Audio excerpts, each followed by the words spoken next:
Recording in progress.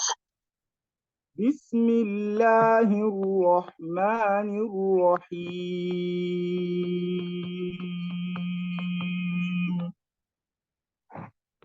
يا أيها الذين آمنوا إن تتقوا الله يجعل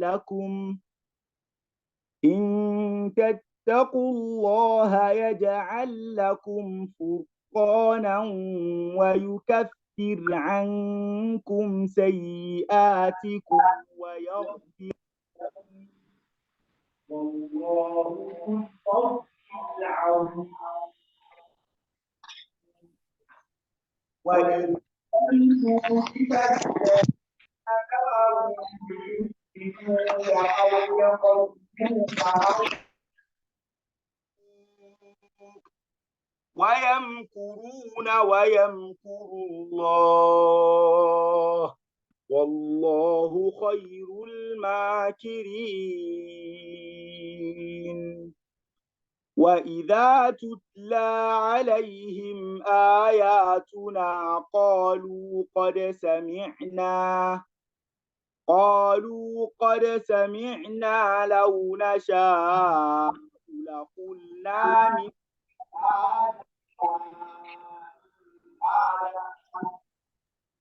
إن هذا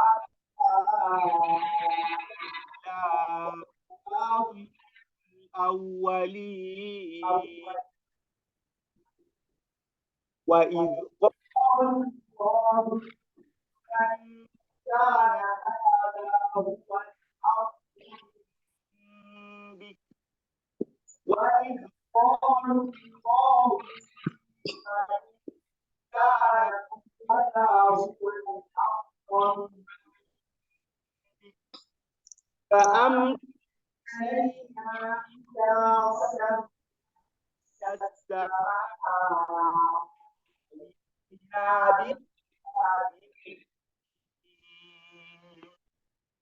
وما كان الله ليعذبهم وأنت فيهم وما كان الله معذبهم وهم يستغفرون.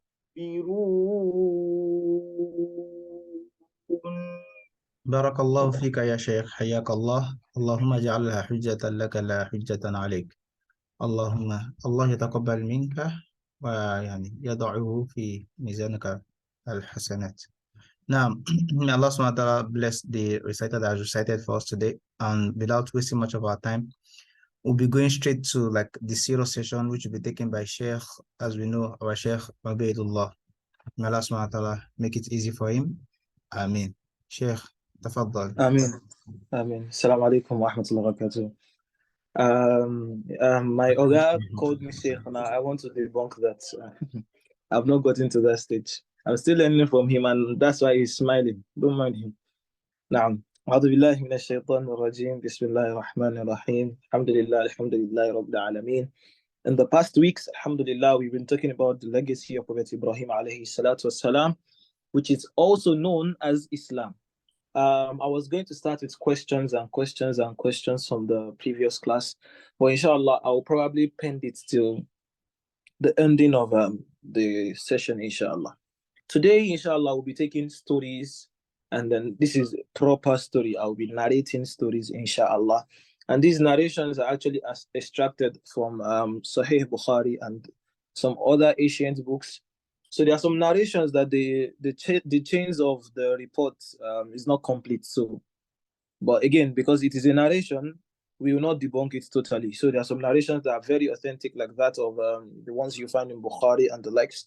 And there are some that are found in some other books that probably a tabi'i reported, but then there's a, it's not complete. The chain is not complete. So it might, but altogether, inshallah, any story you hear from me today, inshallah, is a compilation of some narrations that we've had in the past, inshallah. You see, the Hijrah, the seerah of Prophet Muhammad sallallahu is very wide, from how he got married to how they gave birth to him, to his mother, his father, his children, his friends, the scenario of his first encounter with Angel Jibreel in the place of Halima to Sa'diyah, and so on, so on, so on. But then, the Hijrah part 2 is a very crucial part. And then it is actually the foundation of the Seerah of the Prophet Muhammad Sallallahu Alaihi Wasallam. There are other Hijrahs that took place in the time of Prophet Muhammad Sallallahu Alaihi Wasallam. So many Hijrahs. But this one is the most profound because it actually compiled. This one is the Prophet himself doing the Hijrah. Those other Hijrahs were actually known by Prophet Muhammad Sallallahu Alaihi Wasallam, but he never accompanied them.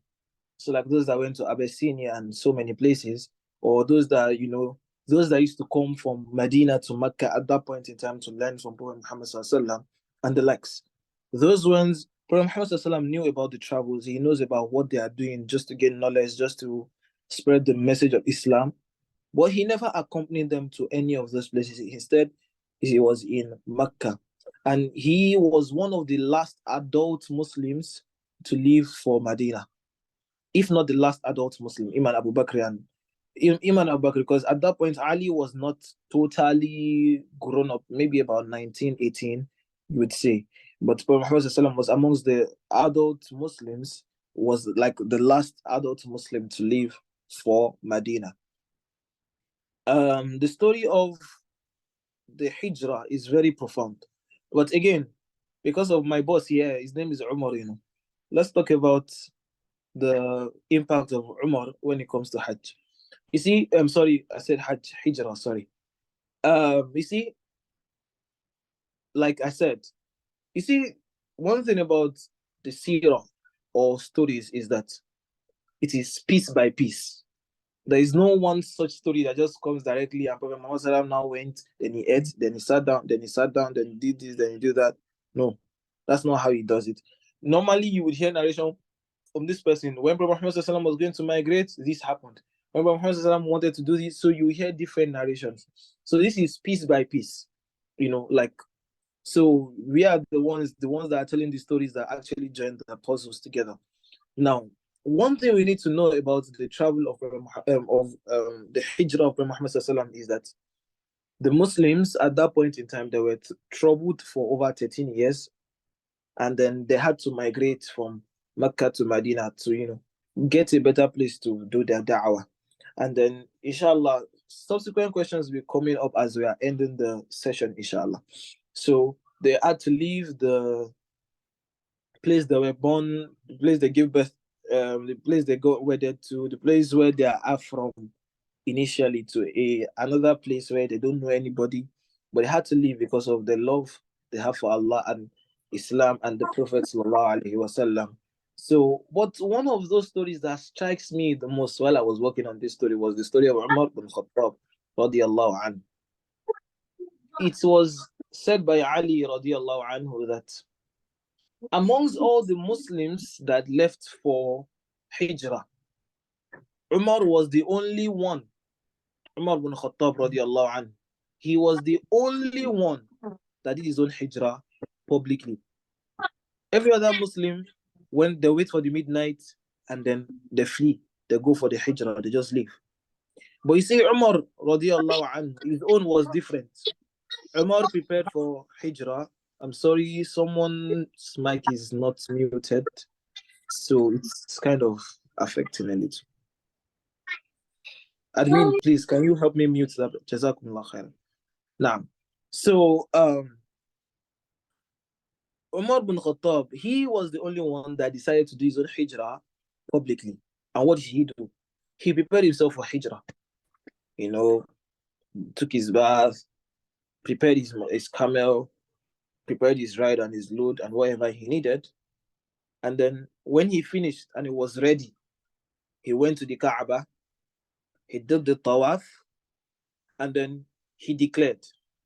He said, if there is anyone that wants his husband, if there's anyone that wants his wife to be a widow, then come and challenge me while I'm going for this Hijrah to Medina.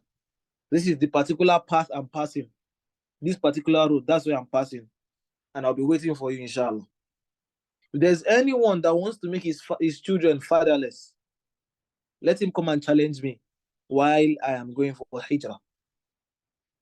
And it's surprising that nobody dared, nobody challenged him. And that's to show you the fierceness of Umar radiallahu anhu. For Prophet Muhammad to make dua that, oh Allah, bless Islam is one of these Umars.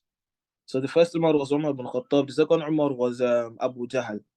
Though Abu Jahl's name was Amr bin something, but it's actually still Umar. You know, we have Umar, we have Amr, we have Uwaymir and the likes. So it's still the same thing. So Abu Jahl, and then because Umar was the better of the two, so Allah subhanahu wa ta'ala made, you know, Umar Allah blessed Umar, Islam with Umar. Imagine. So Umar is a blessing to Islam. Now let's get to the actual story of Hijrah. So you will hear some backstories that actually assist you to understand what went through, what happened during the time of Hijrah, inshallah. Now, Jazakumullah khair. I was going to talk about the audio. Now, the first person who will take the narration from was the narration of Aisha radiallahu anha. I'm sorry, somehow this person is okay. The first narration we'll take, inshallah, is the narration of Aisha radiallahu anha. Let's bear in mind that at the point where Aisha was going to report this, you know, she was way older, but she said she remembered when Hijrah actually happened. And at that time, she was actually around 6 years old. So she was like 6 years in terms of age. So she said, as far back as she could remember, as at the point where she was actually conscious of what's going on in her life, she said her parents were Muslims. So which means that before she was born, Abu Bakr already accepted Islam. Imagine. And then it was said that Abu Bakr married, you know, the first wife of Abu Bakr. She was actually a mushrik. So at the long run, she was divorced. And that first wife was actually the mother of our mother, Asma bint Abu Bakr, and also the mother of Abdullah bin Abu Bakr. So she was the mother, while Aisha, her mother was the second wife, which her mother was also a Muslim and not a mushrik. And then she said that Prophet Muhammad would always visit their house like normally. It's a normal thing. The Prophet Muhammad comes to their house regularly. It's a normal thing that he does. Even though Abu Bakr was his friend, but he comes to the house of Abu Bakr regularly. It's a normal thing. Then, when Prophet Muhammad was commanded that he should let the Muslims leave Mecca for Medina. So when Muhammad could have actually traveled and done, you know, even though he was being tormented at the likes, he could have actually traveled and gone to other places. But he never did. Why? Because Allah subhanahu wa ta'ala never gave him the permission. Look at the story of the prophet that left his people without Allah's permission. Do you know the prophet? Yeah, Sheikh, you want to help me out? Prophet Nuh, alayhi salatu Prophet wassalam. Nuh, are you sure? Yeah, I'm sure. Prophet Nuh. Think again, Sheikh. I think you are too confident. Oh, Yunus. sorry. Wait. Yunus, Prophet Yunus alayhi salam. Allah know. Yeah. You You know when you know the answers too much, it happens, you know. yeah. I thought I was saying Yunus while I was saying Nuh. Yeah. Exactly. That's why I said you should calm down. Yeah. Now, so Prophet Yunus alayhi salatu wasalam, he was the prophet that left his people without permission. Without the permission of Allah, and then see what he went through in the sea and in the stomach of the whale. And also his story shows the importance of the word La ilaha illa anta subhanaka inni kuntu minadh dhalimin. Scholars say whenever you're in difficulty, whenever you are wrong, whenever you want to repent or anything, you're in the worst of all situations, when you say that particular word, Allah subhanahu wa ta'ala would help you from places where you don't expect. And that was the verse the Shaykh was reciting now. لولا أنه كان من المسبحين للبث في بطنه إلى يوم يبعثون. If that Yunus never said Subhan La ilaha illa anta subhanaka inni kuntu min al-zalimin, he would have been resurrected in the stomach from the stomach of the whale. So he would have died, the whale would have died, but then he's still going to remain there. Subhanallah, Subhanallah. And the funny thing was, because of this same dua, Yunus is the only prophet that all his people accepted Islam. Yunus alayhi salatu wasalam is the only prophet and messenger Allah subhanahu wa ta'ala sent that all his people accepted Islam. Sheikh, you know this ayah. فَلَوْلَا كَانَتْ قَرْيَةٌ آمَنَتْ فَنَفَعَهَا إِيمَانُهَا إِلَّا قَوْمَ يُونُس. Imagine, even by Muhammad sallallahu alaihi wasallam, in his time, you see the mushrikun, the Jews, the pagans, and all sorts, atheists, Hindus, Buddhists. But Yunus, after he had done that dua and Allah has returned him back to his people, all of them believed. Allah subhanahu wa ta'ala is great. So imagine Prophet Muhammad sallallahu alaihi wasallam leaving Mecca without the permission of Allah. So, but he was given permission that the Muslims can travel now, but not him. So when the Prophet was permitted to tell the Muslims to travel, fine. Now Abu Bakr too was preparing his camel, to travel. And now when I talk about preparation of camel, it's not just, putting loads on the camel. No. When you want to travel, you need to, there's something in Islam we call muqaddimat. There's preparation in Islam. When you want to go and perform, when you want to go and pray salah, you do muqaddimat. You prepare. Part of it is you perform ablution, get to the masjid early, look at Jum'ah too, you recite kahf and all that. So your preparation for salah. Preparation for hajj. Obviously, you have put things in place. The families are not suffering. You have things to hold you while you are there. So in Islam, everything you do, there's a preparation. We want to enter Al-Jannah, we make preparation. We want to make Allah accept our dua, we make preparation. There are some things you would do before you actually get to the final act. You don't just go directly. No. So now, Abu Bakr prepared his camel. How did he prepare his camel? So preparation of camel actually entails the feeding of the camel. Because as you know, camel is like the sheep of the desert. You understand? So like if you want to really enjoy your journey in the desert, those days when there were no cars and all this electricity, all these electronics and the likes, camel was the big deal. So with the camel, they feed the camel. You feed the camel extra than you used to feed it before. So if its water is 1 gallon, you feed it like 6 gallons. Then the food you give to it, is kind of different. It's those ones that gives it more energy. They give that to the camel. Also, they add salt to the water. Why are they adding salt to the water? So that the camel doesn't easily lose its fat.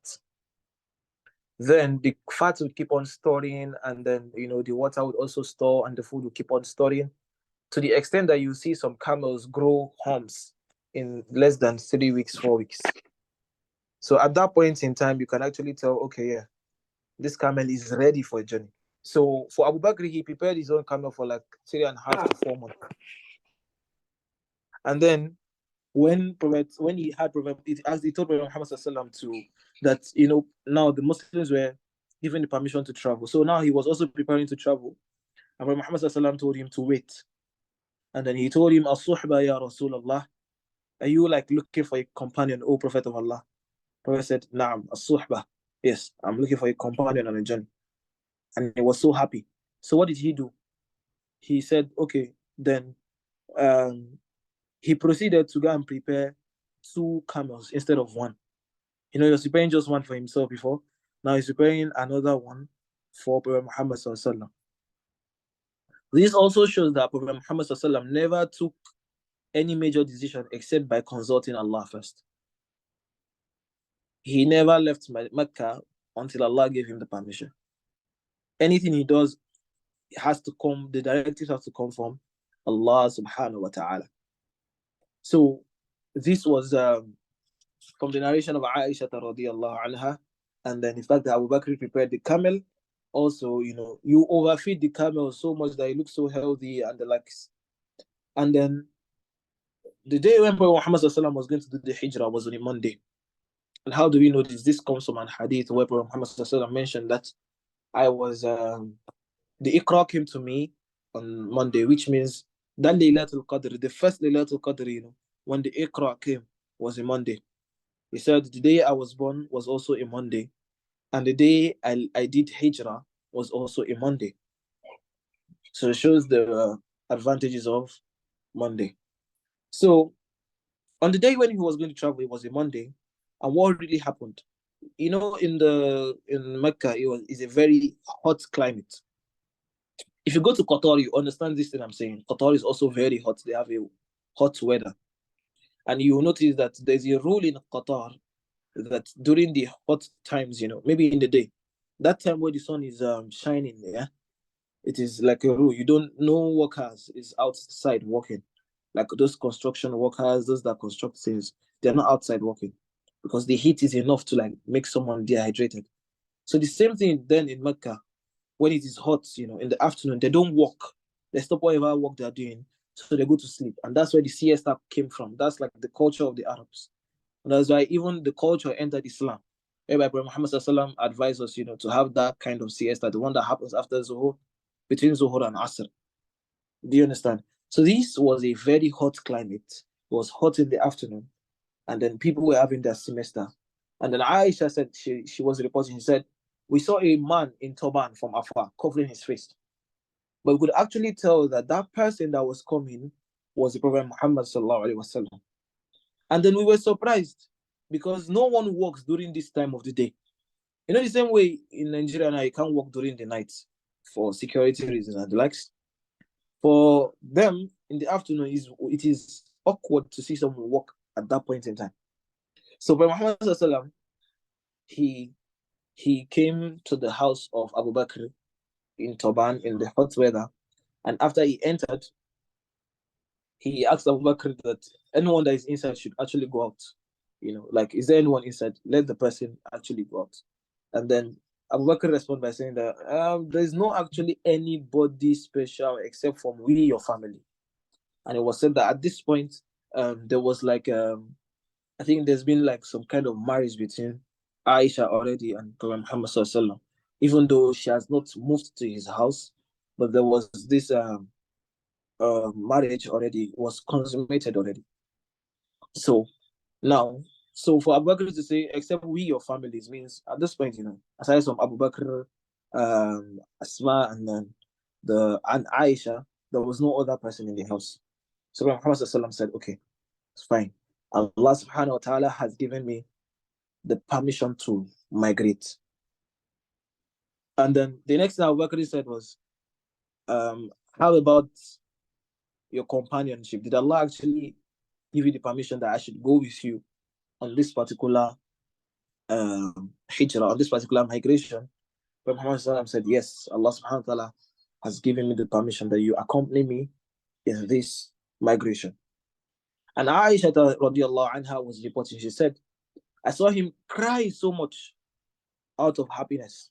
And she said, before this time, she never believed that when a person is happy, a person can cry. She never believed that people cry when they're happy. This was the first time she could actually believe that a person can cry just due to happiness. And then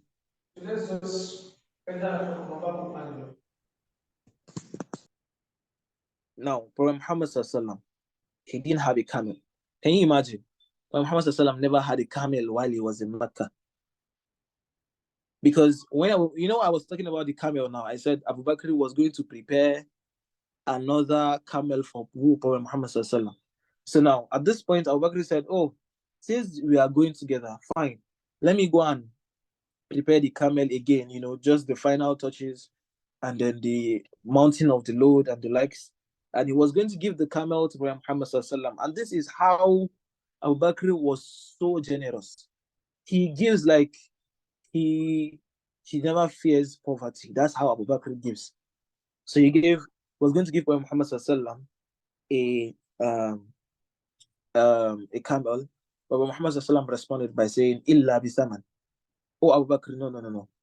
I'm not going to accept this camel from you, except that I pay its price. Again, Prophet Muhammad sallallahu wanted to have the full reward of the hijrah he was doing. Because when a person assists you in a good deed, he gets a share. Not like from your own share. It's not going to affect your own share, but he gets a percentage. But Muhammad wanted to get everything for himself. So he said, until I pay you, oh Abu Bakr. And then, Abu Bakr was forced to accept it. So he got the money and he gave the Prophet Muhammad the camel.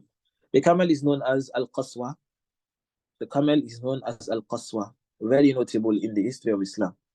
Because when we get to Prophet Muhammad entering Medina, you actually understand how important the camel role was.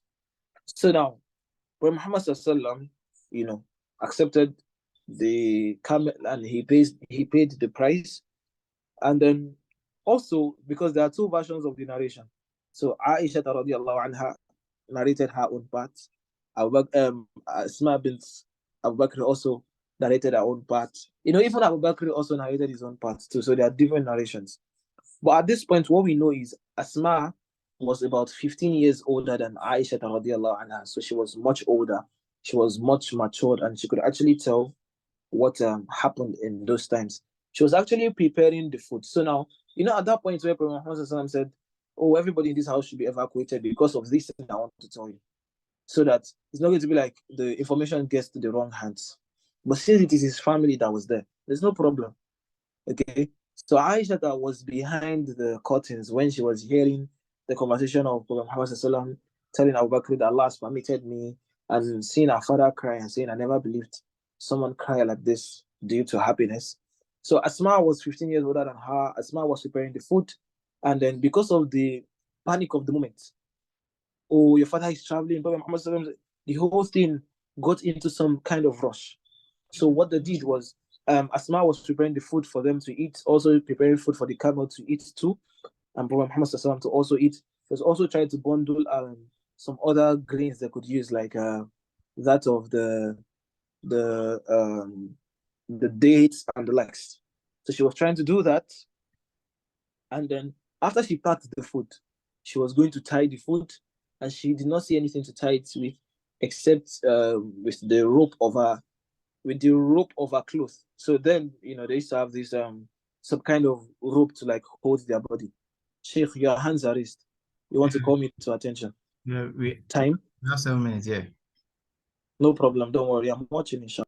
Jazakumullah khairan. So she didn't have anything to tie the food with to the camel. So instead, she used the rope from her own clothes to tie the food. She divided the rope into two, and she used the other one to tie herself, while she used the other one to tie the food. And that's where she got her nickname from. That Natiqain, known as the one of two ropes, the woman of two ropes. So if they ask you what's another nickname for Asma bint Abu Bakr, is known as Dhatun Natiqain, because of that particular scenario.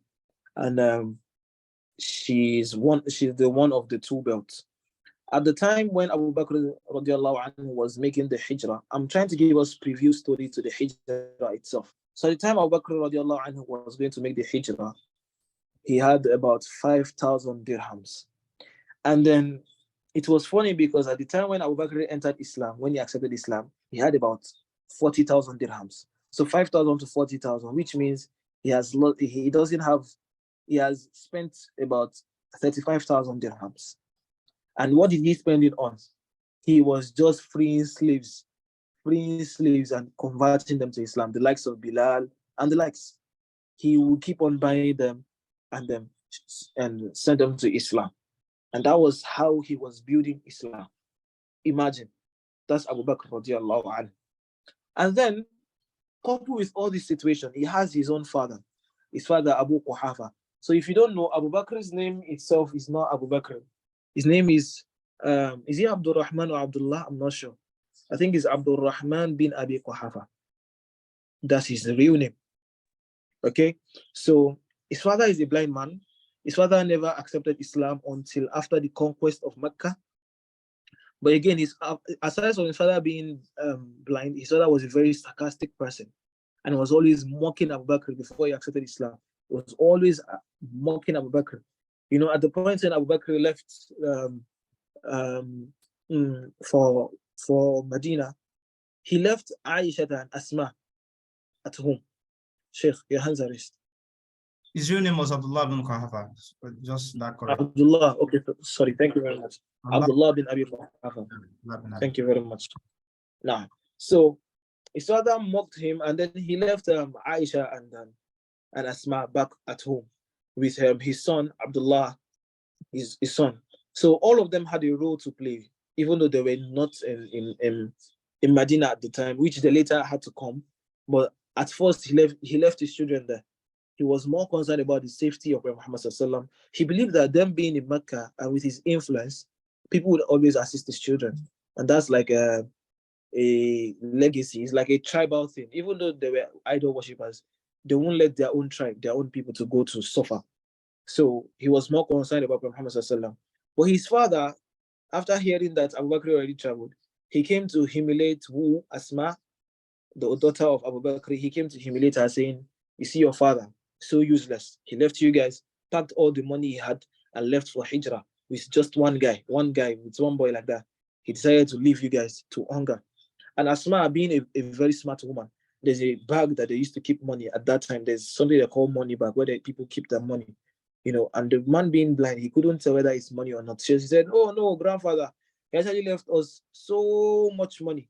And what she did was she packed pebbles into the bag and she gave him to hold. And him being an old man and being blind, he was just filling the bags and like, oh, really? No, for him to have left that, you know, he's a very good person. And he started saying good things about Abu Bakr instead of cursing him and mocking him, which he later accepted Islam at the end of the day. But this is one of the blessings of the training you give to your children.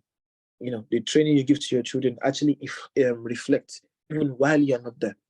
So, Prophet Muhammad sallallahu alaihi wasallam, you know, his migration was a very, very big thing. But because of his position, he needs permission from Allah subhanahu wa ta'ala. And then, you know, now that he's now set to be on this expenditure, so many things need to be in place. Also, we must also consider, Sheikh, I've seen that. Also, we must also consider that the mushrikuns too, they were actually plotting. They had so many meetings. And then you would learn so many things from the story of the Hijrah and how even the fact that we had the mushrikuns in time of Muhammad sallallahu, they had some values that they would never compromise, like killing their own family, like killing their own persons. Even though at the end of the day, you hear that they wanted to assassinate Muhammad sallallahu and do all sorts, but it had to come at a price and so many things that we're going to learn as this story continues to unfold, inshallah. May Allah make this a blessing and a lesson for us also, inshallah, because Hijrah is very key. As a Muslim, we must understand the concept. It's very important in our lives. May Allah subhanahu wa ta'ala make this a hujjah for us and not against us. May He grant us knowledge and understanding. May He continue to guide us and protect us wherever we are. And may He make us continue to keep up with the legacy of our father, Ibrahim alayhi salatu wassalam. Subhanakallah wa bihamdik, nashhadu an la ilaha illa anta, nastaghfiruka wa natubu ilayk. Subhana rabbika rabbil izzati amma yasifun. Wa salamun ala al-mursaleen. Walhamdulillahi rabbil alamin. Naam, Jazakumullah khairan. Let's say a big Jazakumullah khairan for our stars that did this wonderful serious session for us today, inshallah. So we'll be continuing from where we stopped this week, next week, inshallah. Tomorrow we'll be having Tajweed class, inshallah. So hope to see you all in Tajweed class, inshallah. Is there any question? Like, does anyone have any question? We can take just one question. Is there anyone with any question? Okay, no questions, inshallah. Okay then. Assalamu alaikum wa rahmatullah. Maybe before we finish, inshallah, I want to ask a question. Can anybody tell me the real name of Abu Bakr? At least if that's what I'm going to get tonight, I'm fine. The real name of Abu Bakr, just quickly, inshallah. Anyone? Or should I call out names? I'm very good at doing that. Let's see, someone would volunteer. Okay. Let's see. Okay, I think someone. Sheikh Farouk. Assalamu alaikum. Wa alaikum salam wa rahmatullahi. Abdullah. Bin. I don't remember that part. Oh, okay. Before you go, let me wait now. Don't yet leave now. We still have like about 30 seconds. I'm on the call. I don't want you to mute. I want to give it back to you.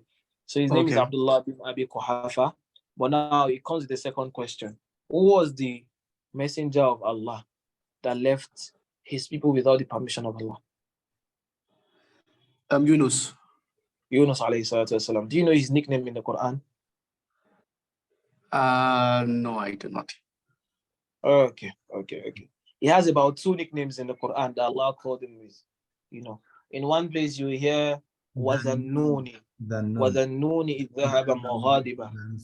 That's the first one. The second one is the صاحب الحوت فاصبر لحكم ربك ولا تكن كصاحب الحوت إذ نادى. The one in Surah Al-Qalam. So, inshallah, I'm giving you those 2 because you actually answered the question. I will be asking this same question next week, and hopefully I'll see someone to confidently respond to me, inshallah. Naam, jazakumullah khairan. Naam, jazakumullah khairan. Thank you everyone for your participation. We really appreciate you all. So see you all in the next class. Assalamu alaikum wa rahmatullahi wa barakatuh.